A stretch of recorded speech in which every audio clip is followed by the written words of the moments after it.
Lucas 1, de 8 a 38.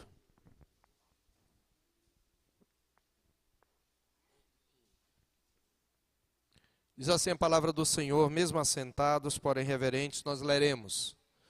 Ora, aconteceu que, exercendo ele diante de Deus o sacerdócio, na ordem do seu turno, coube-lhe por sorte, segundo o costume sacerdotal, entrar no santuário do Senhor para queimar o incenso. E durante esse tempo toda a multidão do povo permanecia na parte de fora orando.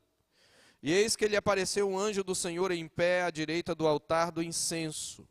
Vendo-o, Zacarias turbou-se e apoderou-se dele o temor. Disse-lhe, porém, o anjo: Zacarias, não temas, porque a tua oração foi ouvida, e Isabel, tua mulher, te dará à luz um filho a quem darás o nome de João. Em ti haverá prazer e alegria, e muitos se regozijarão com o seu nascimento. Pois ele será grande diante do Senhor, não beberá vinho nem bebida forte, e será cheio do Espírito Santo já do ventre materno. E converterá muitos dos filhos de Israel ao Senhor, seu Deus, e irá adiante do Senhor no espírito e poder de Elias, para converter o coração dos pais aos filhos, converter os desobedientes à prudência dos justos, e habilitar para o Senhor um povo preparado. Então perguntou Zacarias ao anjo: Como saberei isto? Pois eu sou velho e minha mulher avançada em dias. Respondeu-lhe o anjo: Eu sou Gabriel, que assisto diante de Deus, e fui enviado para falar-te e trazer-te estas boas novas. Todavia ficarás mudo e não poderás falar até o dia em que essas coisas venham a realizar-se, porquanto não acreditaste nas minhas palavras, as quais a seu tempo se cumprirão. O povo estava esperando a Zacarias e admirava-se de que tanto se demorasse no santuário. Mas, saindo ele, não lhes podia falar. Então entenderam que tiveram uma visão no santuário, e expressava-se por aceno e permanecia mudo. Sucedeu que, terminados os dias de seu ministério, voltou para casa. Passados esses dias, Isabel, sua mulher, concebeu e ocultou-se por 5 meses, dizendo: Assim me fez o Senhor, contemplando-me para anular o meu opróbrio perante os homens. No 6º ano foi o anjo Gabriel enviado da parte de Deus para uma cidade da Galileia, chamada Nazaré, a uma virgem, desposada com certo homem da casa de Davi, cujo nome era José. A virgem chamava-se Maria, e entrando o anjo aonde ela estava, disse: Alegra-te muito, favorecida, o Senhor é contigo. Ela, porém, ao ouvir esta palavra, perturbou-se muito e pôs a pensar no que significaria esta saudação. Mas o anjo lhe disse: Maria, não temas, porque achaste graça diante de Deus. Eis que conceberás, e darás à luz um filho, a quem chamarás pelo nome de Jesus. Este será grande, e será chamado Filho do Altíssimo. Deus, o Senhor, lhe dará o trono de Davi, seu pai. Ele reinará para sempre sobre a casa de Jacó, e o seu reino não terá fim. Então disse Maria ao anjo: Como será isto, pois não tenho relação com homem algum? Respondeu-lhe o anjo: Descerá sobre ti o Espírito Santo, e o poder do Altíssimo te envolverá com a sua sombra. Por isso, também o ente santo que há de nascer será chamado Filho de Deus. E Isabel, tua parenta, igualmente concebeu um filho na sua velhice, sendo este já o 6º mês para aquela que diziam ser estéril. Porque para Deus não haverá impossíveis em todas as suas promessas. Então disse Maria: Que se cumpra, aqui está a serva do Senhor, que se cumpra em mim, conforme a tua palavra. E o anjo ausentou-se dela. Oremos. Senhor Deus, nesta noite queremos pedir a graça de compreendermos a Escritura, de compreendermos como a encarnação do nosso Senhor traz a maior glória para a missão de mãe. E que especialmente as irmãs aqui nesta noite, tanto aquelas que são mães como aquelas que serão mães, possam entender como esta missão é central na sua vida, pois ela de fato é uma ilustração ainda hoje da graça do Evangelho que traz a promessa de um Redentor por meio da mulher. Por nosso Senhor Jesus nós oramos e agradecemos. Amém. Meus irmãos, nós estamos aguardando apenas uma última mensagem em Hebreus que pretendemos pregar no último culto do ano. E aproveitando estes períodos, como nós costumamos fazer, próximos ao que, de um modo geral, a cristandade celebra como Natal, sem entrar na questão da polêmica, da celebração ou não, uma coisa é certa, nós podemos aproveitar momentos como esse para entender e para relembrar do significado da encarnação, evento fundamental, crucial na história da redenção. E nessa perspectiva eu quero nessa noite falar sobre a encarnação e a glória da maternidade, trazendo o que eu julgo ser uma aplicação bem atual, bem contemporânea e necessária nos dias de hoje em que a maternidade tem sido vilipendiada, em que a maternidade tem sido desvalorizada, desprezada e até combatida como missão da mulher. E eu quero começar, meus irmãos, lembrando algumas palavras que eu ouvi de um homem que não é cristão, mas que mesmo não sendo cristão, pela graça comum de Deus, teve um discernimento muito interessante que muitos cristãos, especialmente muitas mulheres cristãs, não têm. Ele estava falando sobre o legado e o compromisso que nós temos, ele estava falando sobre o conceito de contrato social. Eu não vou entrar aqui nas definições filosóficas e políticas, mas esse é um conceito político, o conceito do contrato social.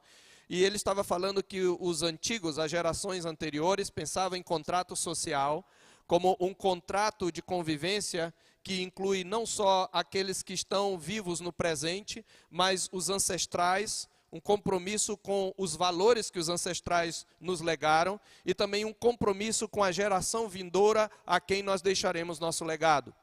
Essa ideia de contrato social, ela é uma espécie de fundamento para, por exemplo, o movimento ou para a corrente de pensamento considerada conservadora, mesmo entre aqueles que não são cristãos.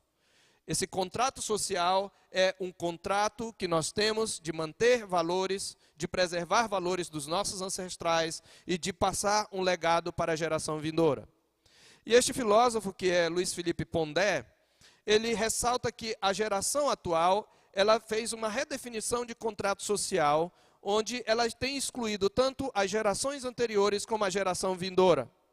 A geração moderna, a geração da alta modernidade, é uma geração que tem valorizado o contrato social apenas como um contrato entre os vivos, e ela, para usar um termo que ele usa, não está nem aí, nem para aqueles que nos deixaram valores, porque ela acha que a vida nasceu com ela. Ela acha que todos os melhores valores nasceu com ela, que essa geração é uma geração mais sábia, mais inteligente, etc. Esquecendo que o mundo em que ela vive foi construído por esses ancestrais.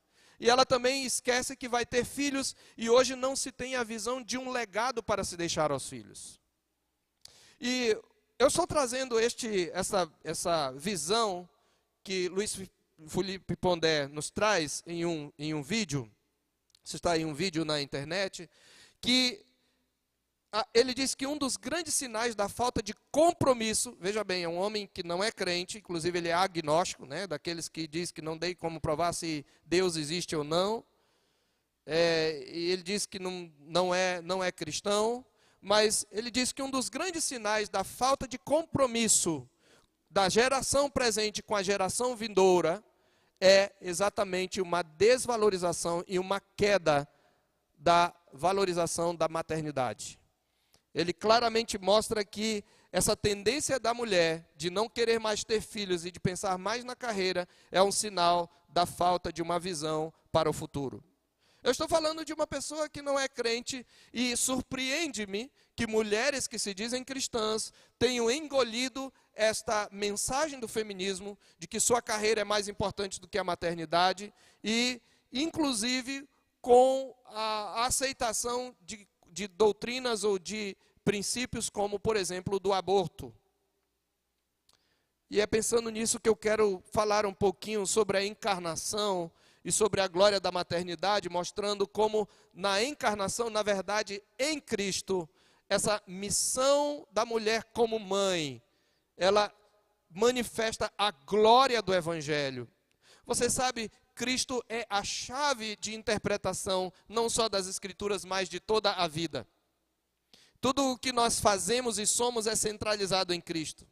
E perceba como a pessoa e a obra de Cristo são ricas ao ponto de trazer para todos nós, especialmente agora nesta noite para vocês, mulheres, a razão pela qual vale a pena você ser mãe e não necessariamente evitar filhos. E como é que eu quero mostrar isso? Eu quero exatamente mostrar isto, primeiramente, trazendo essas duas narrativas. Nós não vamos expor, como costumamos fazer, o texto inteiro, porque nós vamos fazer uma espécie de voo panorâmico nas Escrituras para mostrar sobre a maternidade e sua relação com a esperança messiânica, com a esperança de redenção. Mas eu quero chamar a sua atenção tão somente nessas duas narrativas para um tema que é chamado por alguns estudiosos de cena típica. A Escritura, você sabe, o Senhor Deus, ele atua através de certos padrões. E todas as coisas que Deus faz são dentro de um padrão porque elas contêm uma mensagem. Por isso a história da redenção, ela é uma mensagem que está sempre se repetindo e se tornando cada vez mais clara à medida que chega o momento do nascimento e da obra do Salvador. E um tema que é comum nas Escrituras, na história da redenção, é o tema da esterilidade feminina. Este é um obstáculo constante na história das mulheres de Deus no passado. E essa impossibilidade da maternidade é um tema recorrente nas Escrituras e que se mostra como um obstáculo para que o plano de Deus se realize. Nós encontramos este obstáculo à maternidade de duas maneiras aqui em Lucas capítulo 1. Primeiramente, nós encontramos uma mulher chamada Isabel, mulher de Zacarias, um sacerdote, capítulo 1, verso 5, que ela era das filhas de Arão, observe. Por que ele diz isso? Ela era da classe sacerdotal. Observe que não só Zacarias, mas a sua mulher é das filhas de Arão. E ambos eram justos diante de Deus, vivendo irrepreensivelmente em todos os preceitos, e não tinham filho, porque Isabel era estéril, sendo eles avançados em dias. Há aqui claramente o estabelecimento de um obstáculo, o estabelecimento de um problema, que é um problema comum na história da redenção. E por que ele é um problema? Nós vamos entender isso ao longo da nossa exposição. Mas esse primeiro problema é estabelecido aqui, uma mulher estéril. E Zacarias vai para o templo no seu turno sacerdotal, ele adentra o santuário, que era a primeira parte do tabernáculo, ou do templo, melhor dizendo, já era o templo, e ele vai oferecer incenso e interceder pelo povo. E ele está orando, e o anjo então aparece a ele e promete que a sua oração foi ouvida, e que Isabel, sua mulher, vai dar à luz um filho, e no seu coração haverá prazer e alegria, mas esse prazer será redobrado. Por quê? Porque aquele menino que há de nascer, ele deverá ser o precursor do Messias. Chegou então um momento tão esperado. E nós só entenderemos o significado desse momento se nós entendermos toda a promessa messiânica desde o seu nascedouro. Mas nós vamos fazer isso daqui a pouco. Logo em seguida você vai ter no verso 26, uma outra mulher que está impossibilitada também de dar à luz. Por outra razão, ela é fértil, mas ela é virgem. E ela não é casada. Então é impossível que ela tenha filhos sem ter tido relação com homem algum. Mas essa mulher, uma virgem da cidade da Galileia, desposada com certo homem da casa de Davi, chamando-se Maria, ela está num determinado local e adentra o anjo Gabriel, e diz a Bíblia que ele diz: alegra-te muito favorecida, o Senhor é contigo. Essa palavra favorecida é da mesma raiz da palavra graça. Ele está dizendo: alegra-te muito, tu que recebeste graça da parte de Deus. Maria era uma mulher crente, mas era pecadora. E Deus está anunciando antes de tudo que ela recebeu uma graça que todas as mulheres antes dela, em toda a história da redenção, ansiaram receber, como nós ainda veremos. E qual é esta graça?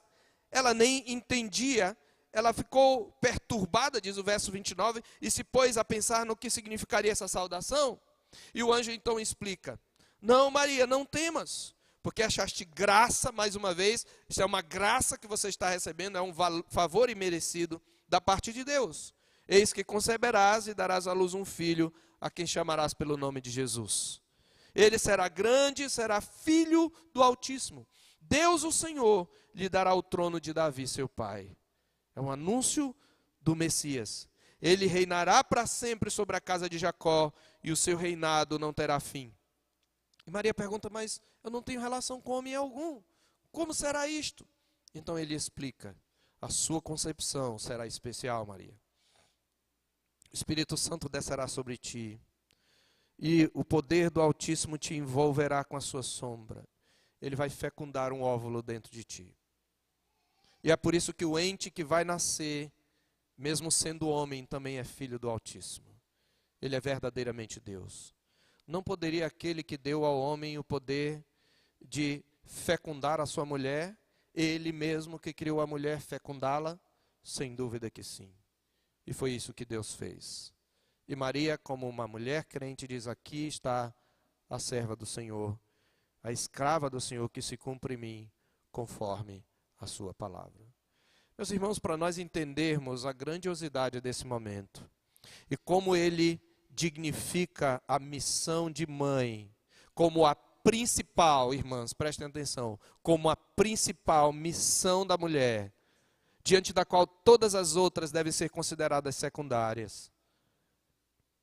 Esta visão que nós temos aqui é da encarnação como demonstrando a dignidade. Para nós entendermos isto, nós precisamos ir para o primeiro momento em que a promessa messiânica se estabelece. Esse primeiro momento é Gênesis capítulo 3, verso 15 até o 20.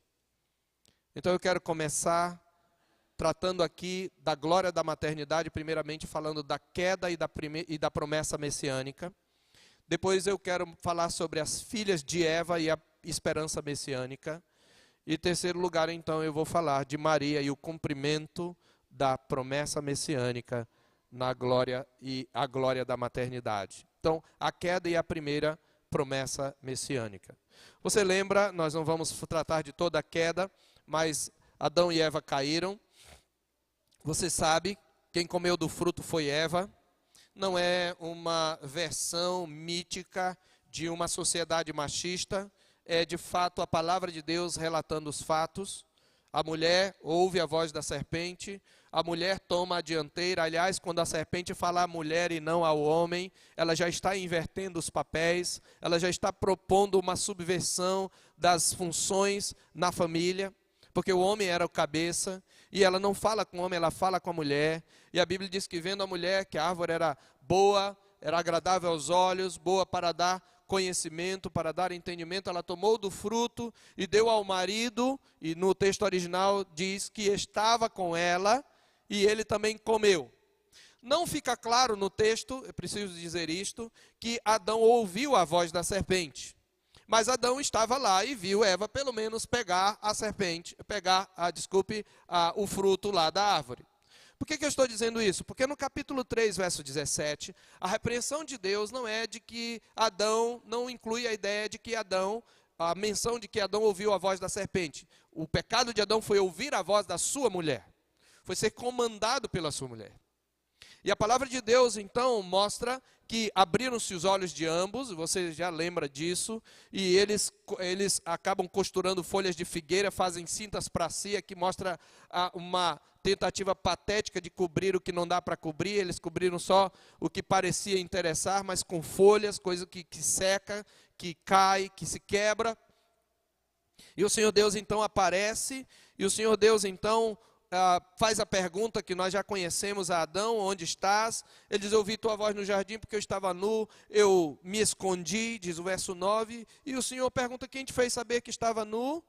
Ele diz: olha, tu comeste da árvore que eu te ordenei que não comesse. Ele diz: olha, a mulher que o Senhor me deu, culpando a Deus, né, ela me deu do fruto e eu comi. E o Senhor diz: o que é isso que fizeste? A mulher diz: a serpente me enganou e eu comi. Então o Senhor diz à serpente, e aí Deus lança uma maldição sobre a serpente: visto que isto fizeste, maldita és entre todos os animais domésticos, e o és entre todos os animais selváticos, rastejarás sobre o teu ventre e comerás pó todos os dias da tua vida. Mas no verso 15 nós temos a primeira promessa messiânica, o protótipo do evangelho. A primeira vez que o evangelho é pregado, ele é pregado a Adão e Eva. E este evangelho é pregado a Adão e Eva não falando diretamente a eles, mas falando à serpente. A palavra de maldição à serpente é uma palavra de graça e salvação a Adão e Eva. E nesta palavra de maldição à serpente, há aqui a primeira promessa messiânica, a primeira promessa de um Salvador. E em que consiste ela? Observe que nesta promessa de Salvador não entra a figura do homem, não entra a figura do macho. A figura que entra aí é a figura da fêmea. Ele diz assim para a serpente: porém inimizade entre ti e a mulher. Por que ele não diz o homem? Você lembra? O homem é a cabeça, a mulher comandou todo aquele diálogo com a serpente, tomou a iniciativa, o homem deu ouvidos à sua mulher, mas Deus chama primeiro o homem à responsabilidade, ele fala com o homem. Mas agora, Deus fala com a serpente, e aqui há uma inversão na narrativa. Porque você tem a serpente falando à mulher, que por sua vez fala ao homem. E agora Deus fala ao homem, depois fala à mulher, depois fala à serpente, depois volta para a mulher de novo e o homem. Está revertendo de novo para aquilo a ordem como ele criou. E Deus diz assim: porém inimizade entre ti e a mulher. Porque ele não fala o homem. Porque de fato Adão faz parte dessa inimizade. Mas ele está enfatizando que a mulher vai ter uma missão especial da qual o homem, o macho, não vai participar. Entre a tua semente, é assim que no original está, a palavra é semente, entre a tua semente e a semente da mulher. Aqui está entre tua semente e o teu descendente. Por quê? A palavra semente no hebraico é neutra, não é masculina nem feminina. Como o inglês tem masculino, feminino e neutro. Na nossa língua ela é feminina. Só que porque ele traduz descendência na primeira vez, que ocorre a palavra semente, e descendente na segunda vez. Porque logo em seguida ele explica que essa semente é um homem, é um varão. Este te ferirá a cabeça e tu lhe ferirás o calcanhar. Então a semente é um este. Na verdade, a promessa de Deus trata primeiro de uma linhagem. Semente, ela tanto é um substantivo coletivo, como é um substantivo simples singular.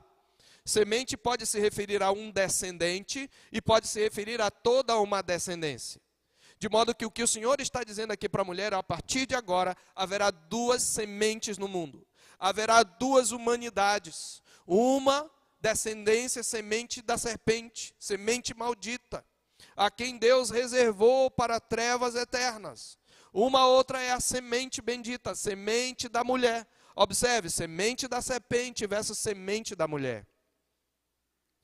E o Senhor Deus aqui diz que esta semente consiste, ela se cumpre num homem, numa pessoa do sexo masculino, que ferirá a cabeça da serpente e que seria ferido pela serpente. Então o que você tem aqui é Deus dando esperança para Eva, uma esperança que ele promete na pessoa de um Salvador. Ele está dizendo: mulher, de ti virá um Salvador. Tu terás uma semente na terra, mas a serpente também terá uma semente, e essa semente, um varão, nascerá de você que vai derrotar a serpente. Esta é uma esperança messiânica. E sabe, Eva creu nela. No entanto, o Senhor Deus diz que o trabalho da mulher para que essa esperança seja cumprida, para que ela seja instrumento, ele vai ser multiplicado e os sofrimentos dele serão terríveis. Verso 16, e a mulher disse: multiplicarei sobremodo os sofrimentos da tua gravidez, em meio de dores darás à luz filhos, o teu desejo será para o teu marido e ele te governará. Por que ele está dizendo multiplicarei sobremodo os sofrimentos da tua gravidez? Eu queria ressaltar que a palavra sofrimentos aqui, ela é a mesma palavra traduzida no verso 17 por fadigas. Deus diz a Adão: visto que atendeste a voz de tua mulher e comeste a árvore que eu te ordenara não comesses, maldita é a terra por tua causa, em fadigas obterás dela o sustento durante os dias da sua vida. Em fadigas, em dores, em sofrimentos. No suor do teu rosto comerás o teu pão, diz aqui no verso 19, até que tornes a terra, pois dela foste formado. Onde é que vai doer mais no homem? Na sua missão particular, na missão do macho, que é de provedor. Ele vai trabalhar com uma terra que não vai responder à altura do seu trabalho, e os seu trabalho será cheio de dores, de fadigas, de sofrimento. Onde é que vai doer mais na mulher? Naquilo que é sua principal missão. Veja, no próprio castigo que Deus está trazendo aqui, Ele está apontando qual continua a ser a principal missão da mulher. Ele diz, olha, você vai ter grande trabalho, e o seu trabalho vai ser, o sofrimento dele vai ser avultado. E o seu trabalho é ser mãe. Mas lembre-se, Eva, você será aquela por meio de quem virá o Salvador. Mas o processo pelo qual o Salvador virá será um processo doloroso. Você terá os sofrimentos da sua gravidez multiplicados. Em meio das dores darás à luz o filho. Por que multiplicar? Eva não conhecia certamente a dor como a conhecemos hoje, pois ela é fruto do pecado, mas algum tipo de trabalho estaria envolvido na gravidez, pois ele diz, eu vou multiplicar.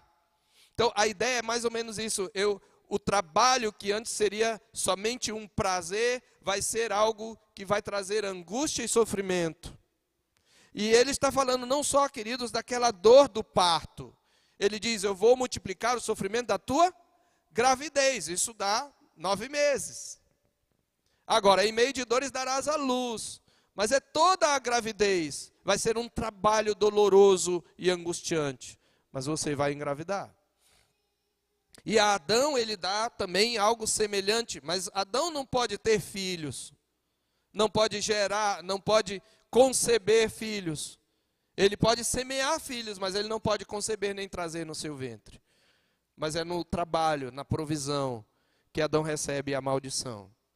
E sabem, queridos, essa esperança messiânica, a esperança de que um dia aquela serpente, que agora introduziu, por meio da qual se introduziu o pecado no mundo, aquela serpente será derrotada.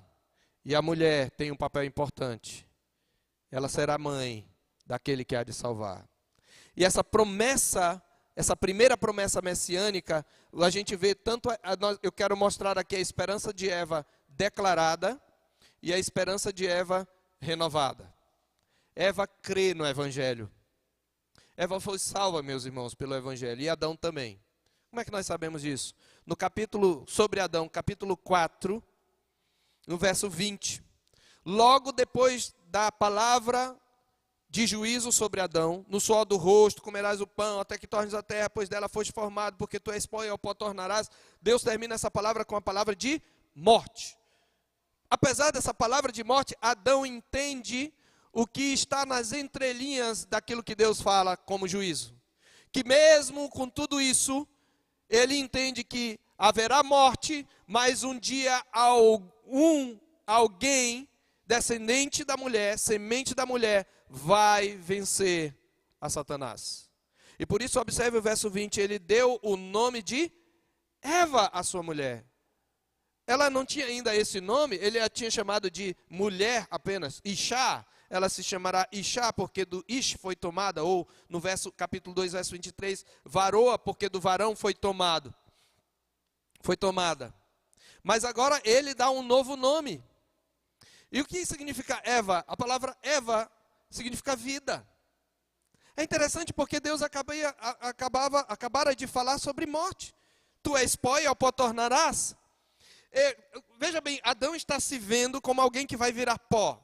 Ele vai trabalhar numa terra inóspita, que não vai dar o fruto da maneira como foi entregue à vaidade, não vai mais preencher as suas necessidades à altura, por causa da maldição que está sobre ela. Maldita é a terra. Mas observe, Deus não amaldiçoa diretamente Adão, nem amaldiçoa diretamente Eva. Ele amaldiçoa a serpente, ele amaldiçoa a terra. E Deus diz assim, tu és pó e ao pó tornarás, mas ele havia ouvido já a promessa de que um descendente da mulher haveria de esmagar a cabeça da serpente.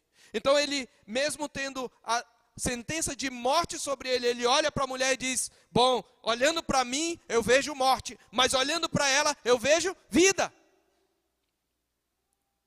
Porque ela vai ser a mãe do Redentor. E nós vimos essa esperança de Eva declarada por ela mesma em Gênesis 4, versos 1 e 2. Observe aí, a esperança declarada por Adão, agora por Eva. Capítulo 4 diz que coabitou o homem com Eva, sua mulher, com vida a sua mulher. O hebreu, quando lia, era assim que ele lia. Coabitou o homem com vida, sua mulher. A sua mulher chama-se vida. E esta concebeu e deu à luz a Caim. Então disse o quê? Adquiri um varão com o auxílio do Senhor. Você sabe o que significa isto? Eva está declarando a esperança messiânica. Na verdade, Eva acredita que Caim é aquele que vai esmagar a cabeça da serpente. Ela crê que ele é o Messias, embora ela não pense nele como esse nome, ungido, Messias. Mas é o mesmo princípio. Adquiri um varão com o auxílio do Senhor. Essa palavra auxílio não existe no texto original. Só pode haver duas traduções possíveis. Uma delas seria adquirir um varão com o Senhor, trazendo a ideia de que o Senhor é o parceiro. Observe aqui o cerne, a semente do Evangelho. O Senhor vem sobre a mulher e o Senhor dá à mulher a graça de conceber o Salvador. Entendeu? Fez a associação? Eu adquiri um varão e quem foi o meu parceiro, por assim dizer, foi o Senhor. Mas há uma outra tradução possível. A cláusula que é utilizada aqui, traduzida por com, ela na verdade é uma cláusula de objeto direto. E existem algumas traduções que trazem da seguinte forma: adquiri um varão, o Senhor. Ou para ficar melhor, adquiri um varão, a saber, o Senhor. Eva está declarando sua esperança de que Caim é o Messias. Ela estava equivocada? Sim, quanto à pessoa. Caim não era semente santa. E observem aqui, mães. Essa é a primeira frustração e há uma tragédia terrível vai suceder a esta esperança e vai tentar sufocar e matar essa esperança. O diabo já sabia que da mulher sairia alguém, queria esmagar sua cabeça, então ele começa a tentar atrapalhar o plano. E aí você sabe que Caim se revelou um filho do maligno, nós sabemos isto. E depois, quando ela teve Abel, que na verdade era a semente bendita, era parte da semente bendita, ela dá à luz a Abel e não há declaração nenhuma, você já viu? A expectativa está toda sobre o primogênito, porque ela acha que o primogênito é aquele que vai esmagar a cabeça da serpente. Por isso ela dá o nome de Abel, e a palavra Abel é a mesma palavra traduzida em Eclesiastes por fútil, em vão, vaidade. A mesma palavra vaidade. Vaidade é alguma coisa vazia, alguma coisa como correr atrás do vento. A palavra Abel pode também ser traduzida por sopro, por vento. Ela não deu valor a Abel. Mas nós sabemos que Abel ofereceu a Deus um sacrifício mais excelente do que Caim. E ao fazer isto, ele se revela a semente bendita. Mas Satanás, não satisfeito, utiliza-se de Caim para matar a semente bendita. Observe. Nós já conhecemos a história, nós não vamos expor todo o texto. Ele se levanta contra Abel, seu irmão. E Abel então morre. E Satanás pensa que venceu. Mas o que acontece? Nós temos toda a maldição de Caim e observe que aquilo que Deus não fala a Adão nem a Eva, ele fala a Caim. Ele usa a palavra maldito, ele declara Caim maldito no verso 11. És agora, pois, maldito sobre a terra, cuja boca se abriu para receber de tuas mãos o sangue de teu irmão.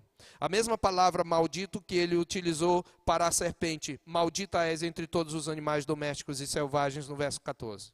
Ele não fala maldito para Adão, ele não fala maldito para Eva, mas ele fala para a serpente maldito, e ele fala maldita, e ele fala para a terra maldita, e ele fala para Caim. Nós sabemos lá em 1 de João diz que Caim era do maligno, e por isso ele assassinou a semente bendita. Primeiro justo sofredor morre, mas o seu sangue fala, o seu sangue clama. O evangelho está sendo concebido. Você percebe? Você entende? O justo Abel padece às mãos do ímpio, mas mesmo depois de morto, o seu sangue fala. Mas observe o que acontece. Nós temos aí toda a genealogia de Caim, e no capítulo 4, 25, nós vimos a esperança declarada, adquirir um varão, o Senhor. Mas você tem, o que acontece agora? Caim não era aquele, não era este. Pelo contrário, ele era a semente maldita. O que Eva compreende agora é que a semente bendita era Abel. E observe a esperança renovada em Gênesis 4, 25. Tornou Adão a coabitar com sua mulher, e ela deu à luz um filho a quem pôs o nome de Sete, porque disse ela, Deus me concedeu outra semente em lugar... não é mais Caim. Agora ela entendeu que era Abel. Mas ela tem a sua esperança renovada. Deus me deu outra semente. Deus me deu a renovação da esperança de um Salvador. Em lugar de Abel, por isso a palavra Sete significa o apontado, aquele para quem Deus apontou, o designado. Este é ele.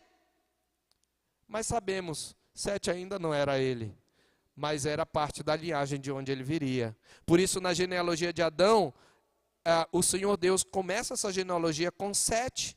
Observe no verso 3 do capítulo 5, viveu Adão 130 anos e gerou um filho à sua semelhança, conforme a sua imagem, lhe chamou Sete, e aí vai seguir toda a genealogia. Eva perseverou em esperar, na esperança messiânica, e como ela participa disso? Ela dá à luz um filho, mesmo que um dos seus filhos tenha se tornado um assassino, o outro filho tenha sido morto às mãos do filho, a esperança dela não cessou. Porque ela pode dar à luz. Então, tendo visto a queda e a primeira promessa messiânica, eu quero então mostrar ao longo das Escrituras alguns exemplos daquelas que eu chamo de filhas de Eva. E como elas lidam com essa esperança messiânica. E o tempo todo, o grande papel das mulheres é a maternidade. E o grande obstáculo é a esterilidade. Nós temos, por exemplo, Sara, uma primeira filha de Eva, é Sara, no capítulo 11, verso 30. Você sabe que é ali que se começa, que se inicia o pacto abrâmico, a aliança da promessa. A partir dali, Deus escolhe um povo, e do qual virá exatamente o Messias. E a palavra semente é uma palavra-chave em todo o Velho Testamento. No capítulo 11, no versículo 30, apenas para conferir, Sarai, mulher de Abrão, era estéril e não tinha filhos. Aqui começa esse tema. Ela era estéril e não tinha filhos. Novamente, é uma mulher impossibilitada de ser um instrumento da obra da redenção. Não obstante, Deus chama o marido de Sara, no capítulo 12, Abrão. Deus ordena que ele saia da sua terra e da sua parentela. E Deus traz algumas promessas para ele. Ele diz, em primeiro lugar, de ti farei uma grande nação. Mas ele já falou do obstáculo. Sara era estéril, era impossível que ela lhe desse filhos. Mas Deus diz, de ti farei uma grande nação, eu te abençoarei, te engrandecerei o nome, se tu uma bênção não é um mandamento, ao contrário do que possa parecer. Isso aqui, na verdade, é uma promessa. Na verdade, o texto quer dizer, tu serás uma bênção, tu vais ser uma bênção para todas as famílias da terra.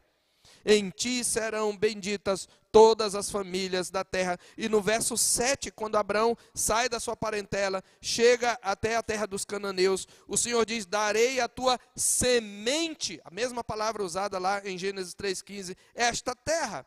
E depois Deus vai renovando essas promessas, mas você sabe, Sarai era estéril. Ela não pode ter filhos. Como Deus vai cumprir? Há um obstáculo. E esse obstáculo é que não é possível a mulher que foi apontada como uma das filhas de Eva que vai trazer, que vai levar adiante a semente, ela é impossibilitada de dar à luz. Mas lá, por causa disso, lá no capítulo 12, capítulo 16, verso 1, você lembra, novamente se diz, ora Sarai, mulher de Abrão, não lhe dava filhos. E aí ela tem uma serva por nome Agar e resolve ajudar o Senhor, mas a gente sabe, não era aquele. E só lá mais à frente, no capítulo 21, é que já velhos, Sarai era velha, Perceba, há um paralelo entre Sarai, ou Sara, agora, já era Sara, no capítulo 21, e Isabel. Ela não só era estéril, mas agora ela era velha. Ela já não menstruava mais. Ela já não tinha mais prazer com o seu Senhor. E Abraão também já era, como diz a Bíblia, amortecido. Mas exatamente porque para com Deus não há impossíveis em todas as suas promessas. Para que ficasse ressaltada que o nascimento de um Salvador será por obra e graça do poder da ação de Deus.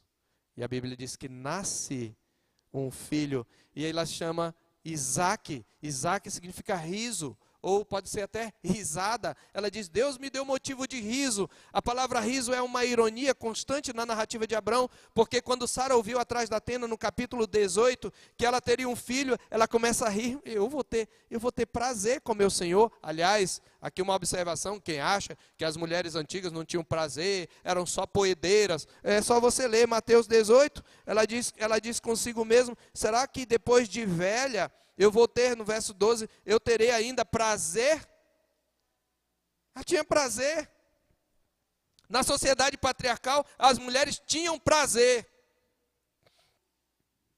Será que eu vou ter prazer? Eu vou conseguir ter relação sexual com meu marido?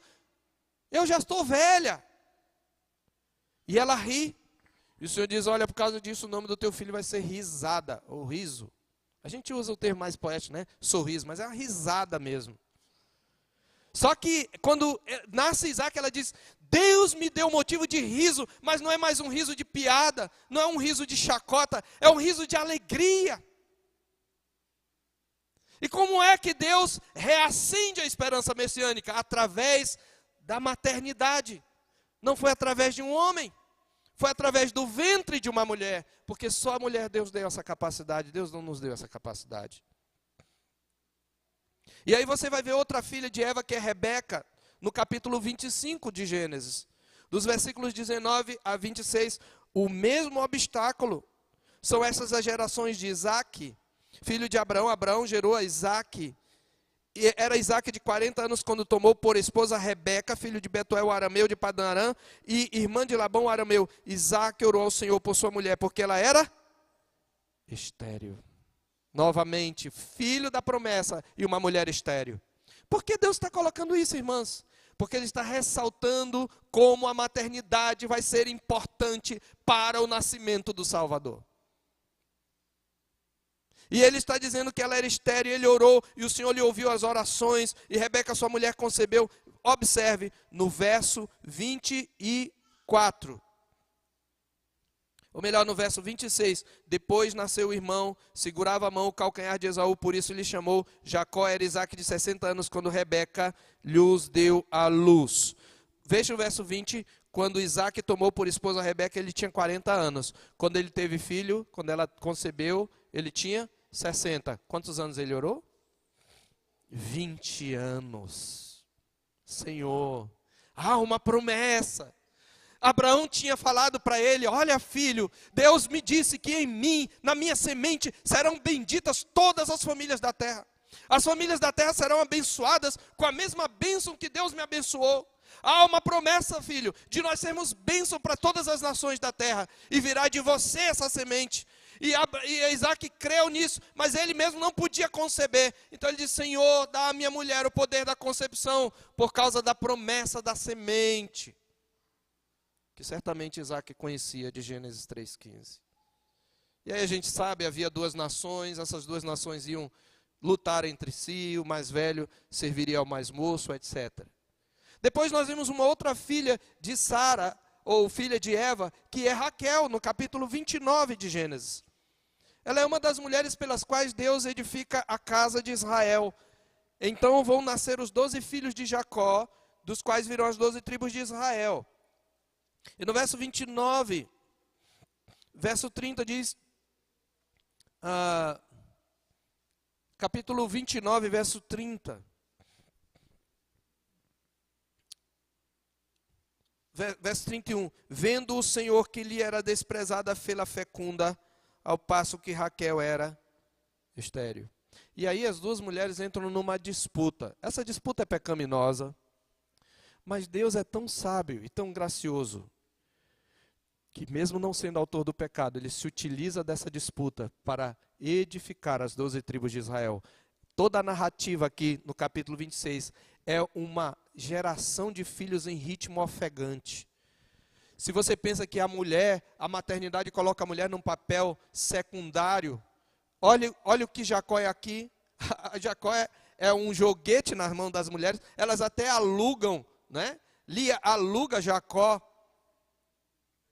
para Raquel, ou melhor, Raquel aluga Jacó para Lia, e diz: essa noite tu me possuirás, porque eu te aluguei pelas mandrágoras, que eram considerados frutos afrodisíacos que davam fertilidade, eles acreditavam nisso, por isso Raquel queria as mandrágoras. E num ritmo ofegante ele tem 12 filhos e uma filha, dos quais nascem as 12 tribos de Israel. Essas mulheres protagonizam essa narrativa. E aí nós encontramos ainda, em quarto lugar, outra filha de Eva, que não é estéril, mas não é candidata natural a ser novamente uma mãe que vai trazer mais um elo nessa corrente que vai chegar ao Salvador. Essa mulher é Ruth. No capítulo 4, versículos 13 e 15, 13 a 15 de Ruth, já no desfecho da história, nós vamos encontrar Ruth, uma outra mãe em Israel. Só que você lembra, eu queria só lembrar uma coisa, antes de Ruth. Deixa aí marcado em Ruth. Mas eu quero que você abra em Gênesis ainda, antes de Ruth. Antes de Ruth, capítulo 4, eu quero que você volte um pouco para Gênesis, capítulo 19. Gênesis capítulo 19. Um episódio terrível, que é uma ameaça à promessa messiânica, ocorre em Gênesis 19 com o justo Ló. Você lembra, Ló foi salvo da destruição de Sodoma e Gomorra, sua mulher morreu, ficaram só ele e suas 2 filhas. Ló era justo, embora um crente que agiu insensatamente, por isso perdeu praticamente a família. E Ló certamente cria na promessa messiânica. E suas filhas, de alguma maneira, também criam e tinham uma noção da promessa messiânica. E é por isso que elas veem um problema. Estão só elas com seu pai, e observe que só elas com seu pai, lá no capítulo 19, no versículo 30 em diante. A primogênita diz a mais moça, no verso 31, nosso pai está velho e não há homem na terra que venha unir-se conosco, segundo o costume de toda a terra. Nós não temos como suscitar a descendência ao nosso pai. O que a gente vai fazer? Aí, semelhantemente a Sara, elas tentam um instrumento pecaminoso.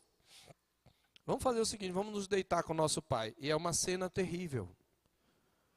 E essa cena é uma ironia, porque ele tinha oferecido as filhas aos moradores de Sodoma no lugar dos anjos. Diz: olha, é melhor que vocês violentem minhas filhas para proteger. E ele é que vai ser, ironicamente, estuprador de suas filhas. Ele não sabe disso. Ele bebe tanto que ele não consegue nem discernir o que aconteceu. E suas filhas, uma após a outra, uma noite e a noite seguinte, deitam-se com ele. Acontece um relacionamento incestuoso. E desse relacionamento, as 2 conceberam do próprio pai, verso 36, e a primogênita deu à luz um filho, e lhe chamou Moabe. É o pai dos moabitas. A mais nova deu à luz um outro filho e falou Ben-Ami, que em hebraico significa filho do meu povo. É o pai dos filhos de Amon. Quem eram os moabitas e os amonitas? Estavam entre os maiores inimigos de Israel. Um morava mais ou menos a oeste, a leste, e o outro a sudeste, mais ou menos. Você tem aqui Moabe, a Palestina, você tem Moabe e você tem Amon. E se você olhar lá, quando os filhos de Israel voltam do cativeiro, que eles querem reconstruir o muro, você vê, lá está escrito, né, que Sambalá, o Horonita, e Tobias, o servo amonita, se levantam contra o Senhor. Os moabitas se tornaram um entrave, um espinho nos olhos dos judeus, um açoite nas ilhargas dos judeus. Eles tentaram impedir os judeus de entrar na terra prometida, e era proibido ao moabita adentrar a congregação dos filhos de Israel. Essas mulheres deram à luz a 2 povos que foram entraves na linhagem santa. Observe, 2 povos que de maneira natural estão sendo rejeitados pelo Senhor como nação, pois ele havia escolhido Israel. Mas a graça de Deus havia decretado que Abraão seria uma bênção para todos os povos. E como sinal, como lampejo, como vislumbre desse mistério do evangelho que mais tarde é descortinado no Novo, o que Deus faz? Deus traz não um homem, mas Deus traz uma mulher. De onde? Moabe. Ele converte essa mulher. E esta mulher casa-se com israelitas. E aí então nós chegamos a Rute capítulo 4. Um homem não tinha mais filhos, morreu sem filhos, os seus filhos também morreram sem filhos. E uma mulher volta viúva e velha, não pode mais conceber, não pode fazer parte da história da redenção. Mas com ela Deus manda uma proscrita, uma moabita. E ela dá à luz de Boaz um homem chamado Obed. Observe, assim tomou Boaz, capítulo 4, verso 13, a Rute, e ela passou a ser sua mulher, coabitou com ela, e o Senhor lhe concedeu que concebesse e teve um filho. Então as mulheres disseram a Noemi: seja o Senhor bendito, que não deixou hoje de te dar um neto, e ele será teu resgatador. E será afamado em Israel, não me deixe, ele será restaurador da tua velhice, da tua vida e consolador da tua velhice, pois tua nora que te ama e o deu à luz, ela te é melhor do que muitos filhos. E diz que a Noemi nasceu um filho e lhe chamaram Obed, e este é o pai, veja o verso 17, de Jessé, pai de Davi. De onde virá? O Salvador. Por isso em Mateus, na genealogia de Jesus, Rute é mencionada. Boaz de Rute deu à luz. Boaz de Rute gerou a Jessé. A glória da maternidade se manifesta em cada passo na vinda do Salvador. Qual é a maior contribuição das mulheres? Não é no ministério de profetisa, não é no ministério de sacerdotisa, é na maternidade. É dando à luz que as mulheres vão cumprir a sua missão para que a história da redenção se cumpra. Você percebe a mensagem? É muito clara essa mensagem, queridos. E a gente vê que de Rute veio Davi. E para terminar essa parte e entrarmos na conclusão, logo no capítulo seguinte, nós temos uma outra mulher que luta contra este problema. Então, nós estamos no período dos juízes, um período de decadência. Rute é uma espécie de oásis nesse período de decadência. E em 1 Samuel nós voltamos ao período dos juízes. Samuel será o último juiz. Israel precisa de um redentor. A arca da aliança haveria de ser perdida, haveria de ser conquistada e sequestrada pelos filisteus. Eles haveriam de derrotar o povo de Israel. E diz a Bíblia que uma mulher chamada Ana, você lembra? Um homem chamado Eucana tinha 2 mulheres, uma se chamava Ana e outra Penina. Penina tinha filhos, Ana porém não os tinha. E Ana sobe e Ana diz: eu quero um filho do Senhor. E se o Senhor me der, eu vou dar ele ao Senhor de volta para servir ao Senhor todos os dias da vida dele. E ela ora com amargura de alma. E a Bíblia diz que o Senhor ouviu a oração de Ana. E se você observar o cântico de Ana, você vai ver muita semelhança com o cântico de Maria, no capítulo 2. Observe que ela diz: então orou Ana e disse: o meu coração se regozija no Senhor. A minha força está exaltada no Senhor. 1 Samuel 2. A minha boca se ri dos meus inimigos, porquanto me alegro na tua salvação. Você acha que aqui é só uma questão de um pedido pessoal? Como é pobre a interpretação meramente exemplarista. Olha, você tem um sonho e o seu sonho é impossível, etc. E aquelas coisas todas. Mas Ana não está celebrando apenas um filho, ela está celebrando a salvação. Porque Ana está, na verdade, crendo que de alguma maneira aquele filho está associado àquela promessa de Gênesis 3,15, à promessa abraâmica. Ela está dizendo: eu me alegro na tua salvação, não há santo como o Senhor, porque não há outro além de ti, e rocha nenhuma não há como nosso Deus. Não multipliqueis palavras de orgulho, nem saiam coisas arrogantes da vossa boca, porque o Senhor é o Deus da sabedoria e pesa todos os feitos da balança. O arco dos fortes é quebrado, porém os débeis cingidos de força. Os que antes eram fartos hoje se alugam por pão, mas os que andavam famintos não sofrem mais fome. Até a estéril tem 7 filhos, e a que tinha muitos filhos perde o vigor. Queridos, isso é um salmo. Ela não está celebrando só um pedido pessoal que foi satisfeito. Se você olhar o salmo, a estrutura do salmo, a terminologia do salmo, você vai ver que ela está celebrando a salvação. Ela está celebrando o cumprimento das promessas. Portanto, ela sabe e ela crê que aquele possivelmente é o varão. Mas sabemos que não era. Mas ele era um elo na corrente. Porque o tempo todo também a Escritura vai dizendo o seguinte: não é este, não é este, ainda não é este, não é este aqui. E à medida que vai caminhando para o Novo Testamento, essa mensagem nós esperamos ainda. E toda mulher israelita esperava, pelo menos as de Judá, que fossem mãe do Salvador. E agora então eu avanço para a conclusão, voltando agora para Lucas capítulo 1. Você entende agora a alegria de Maria e a alegria de Isabel? Não tem que ter outra coisa senão alegria. Nós estamos aqui no clímax, no ápice do cumprimento daquela promessa a Eva. Deus chama uma filha de Eva, da casa de Judá. E é por isso que quando ele faz a promessa, olha, tu conceberás e darás à luz um filho, ele será o filho do Altíssimo. Ele é aquele que Eva achou que era Caim, que Sara achou que era Isaac, que Ana achou que era Samuel. Eles não eram, mas eles eram prefigurações. Mas você, Maria, tem exatamente a graça de ser o ventre que vai trazer o Salvador. Queridas irmãs, nenhum homem participou da geração biológica do Salvador, mas uma mulher sim. Todos os genes vieram de Maria e não de José.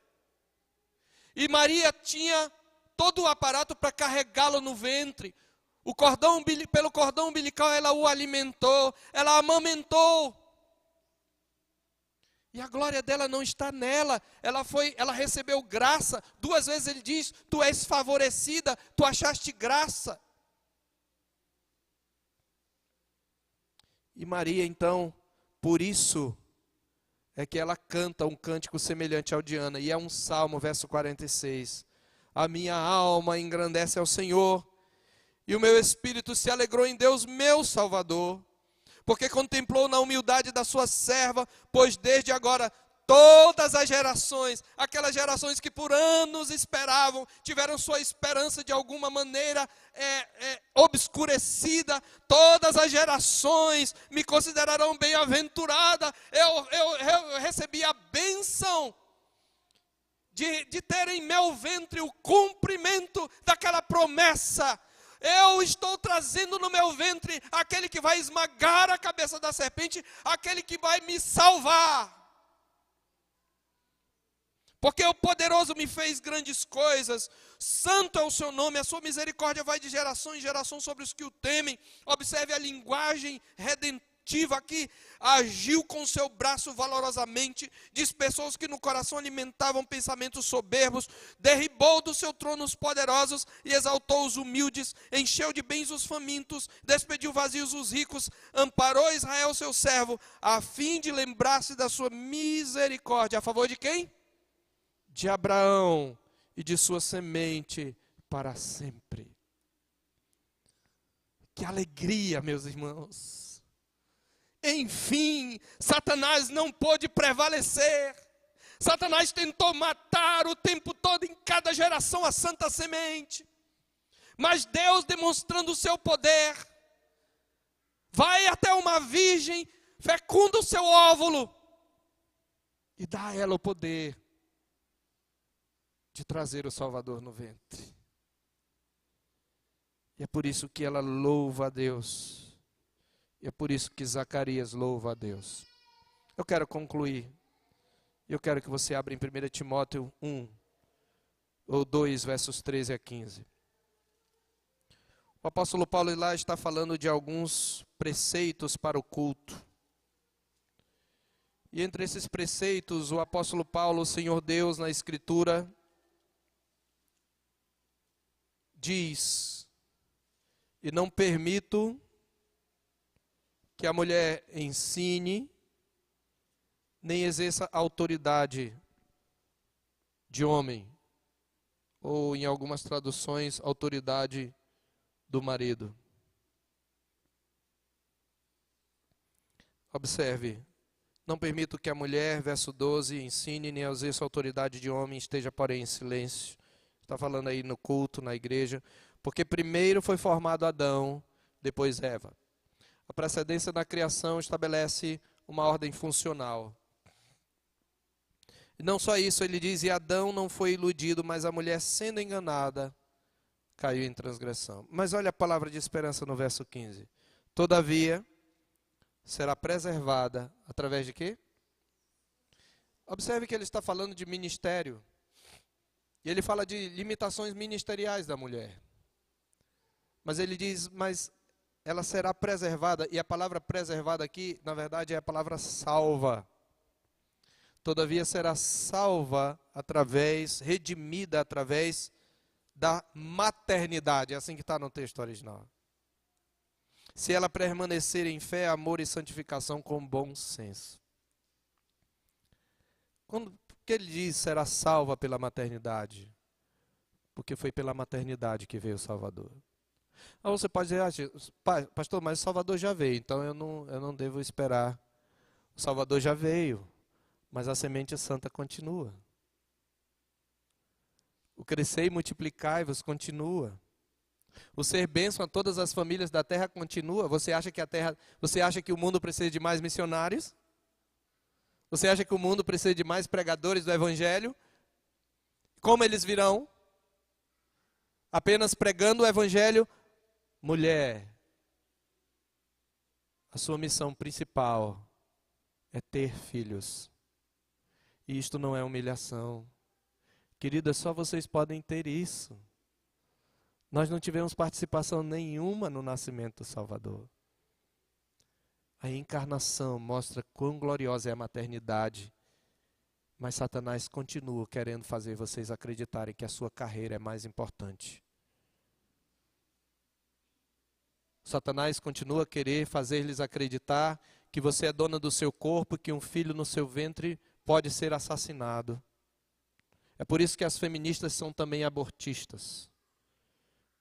Essa é uma verdade diabólica. E é triste quando mulheres cristãs não querem ter filhos. Elas não entenderam a glória da maternidade. Elas não entenderam a glória da encarnação. Elas não entenderam que a semente santa continua. Elas não entenderam que quando vem à luz um filho, elas são a ilustração viva do evangelho, irmãos.